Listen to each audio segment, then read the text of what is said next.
Our second guest speaker is Dr. Glen Johnson. He is the Chief Executive Officer for the Oklahoma State System of Higher Education. Chancellor Johnson leads a state system comprised of 25 state colleges and universities, 11 constituent agencies, 2 university centers, and independent colleges and universities coordinated with the state system. Chancellor Johnson provides leadership on matters relating to standards for Oklahoma higher education, courses and programs of study, budget allocations for institutions, fees and tuition, and strategic planning.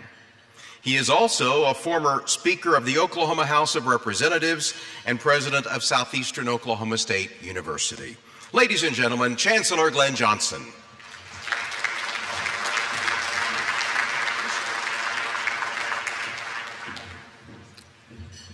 Well, thank you very much, Dick, and good evening.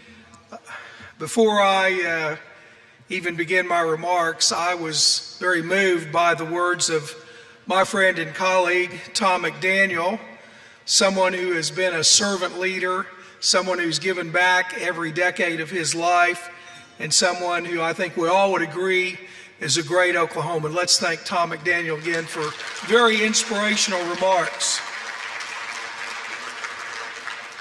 And to our honorees this evening, if you think about it, 900 qualified applicants, and you're here this evening, so you truly are the best of the best. Quick story on my end. As Dick mentioned, I was elected to the Oklahoma legislature at age 28 under the 30 ladder there. My first term in the legislature, true story, I was in the middle of what I'm sure was a very rigorous and engaging debate, and my voice went out mid-sentence, literally just stopped. And so they were concerned, I was concerned. They took me from the Capitol down to Presbyterian Hospital, ran quick tests. As it turns out, I was okay, but as I came out of the emergency room, Sergeant at Arms brought me a resolution that had just been passed by the House of Representatives, which really honored me until I read it. I opened it up, it said to Representative Glen Johnson, the Oklahoma House of Representatives wishes you a very speedy recovery by a vote of 51 to 49. So you got to have a thick skin, whatever profession you're in. Quick comments. And I've come to all 8 of these ceremonies, and I think it's one of the most inspirational evenings that I participate in. This is about honoring young professionals that have already proven to be innovative, creative, and inspiring leaders in their professions and in their communities.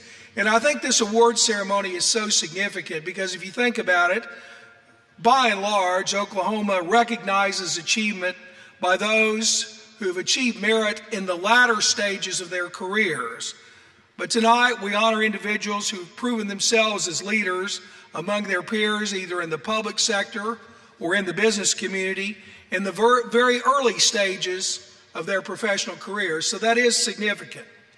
I think all of us are proud to be part of this event, which gives credit and recognition to those that we know will take the momentum that we have in our state, the momentum that Tom McDaniel talked about, and move us and lead us into the future in our state with enthusiasm, with commitment, and with very focused leadership.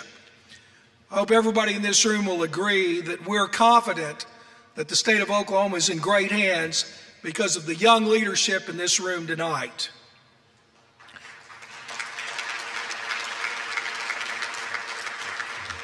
To each of our honorees, it has been said that you can use your privilege, your opportunity, and your education to seek purely personal gain.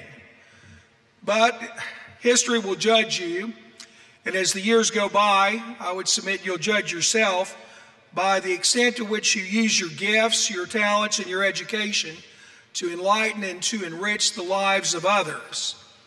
In a much earlier generation, Thomas Jefferson told us that for those who have much, much is expected. So to our honorees this evening, I would urge you tonight, as you reflect on what is a very significant evening in your life, to weigh the importance of giving something back to your profession, to your community, and to the state of Oklahoma. It doesn't have to be dramatic, but you will get a lot of satisfaction in knowing that you've made someone else's life a little brighter. There's no experience that's better than to reach down and give someone a hand up when they need it, to serve others and to use your talents to enrich your community and to enrich your profession. I think in many ways this defines what is a successful life. Or to put it another way, at the end of your career, what do you really want to say that you've accomplished? I would submit that you don't necessarily want to be remembered simply for monetary success or even individual achievement. But I think when it's all said and done, you want to be remembered as someone who used your abilities to help those who needed it most and to make a difference in the causes that you believed in. In 1997, President George H.W. Bush said that all of us will have many opportunities in life, but he said when everything is said and done, there really are three very important things, maybe the most important things in your life. They're your faith, your family, and your friends. Your faith, the firm belief in your faith. Your family, treasure them and never let them go. And your friends, who are your family by choice, you stay with them and let them know you'll always be there, and they'll always be there for you. I think tonight I would also say that it's our hope that those that are being honored tonight will stay engaged with this endeavor and that you'll become mentors to future NextGen under 30 honorees, to continue to work with them to develop opportunities which will sustain the success in our state as we go forward. I want to close tonight with a quote from the founder of Apple, the late Steve Jobs. A couple of months before his death, he spoke at a commencement ceremony at Stanford University, where he reflected on his own fight with cancer and on the meaning of life. Steve Jobs took the opportunity that evening to remind the graduates of three very important things. First, he said, your time is limited, so don't waste your time living someone else's life. He said, don't let the noise of other people's opinions drown out your own inner voice. And finally, he said, the most important thing to remember is to have the courage to follow your heart. It somehow already knows what you truly want to do. I would submit that our honorees this evening have followed their hearts and their dreams, and everybody in this room tonight is behind you every step of the way. So I would just say congratulations to this class and to these honorees on a job very well done. Congratulations to each of you.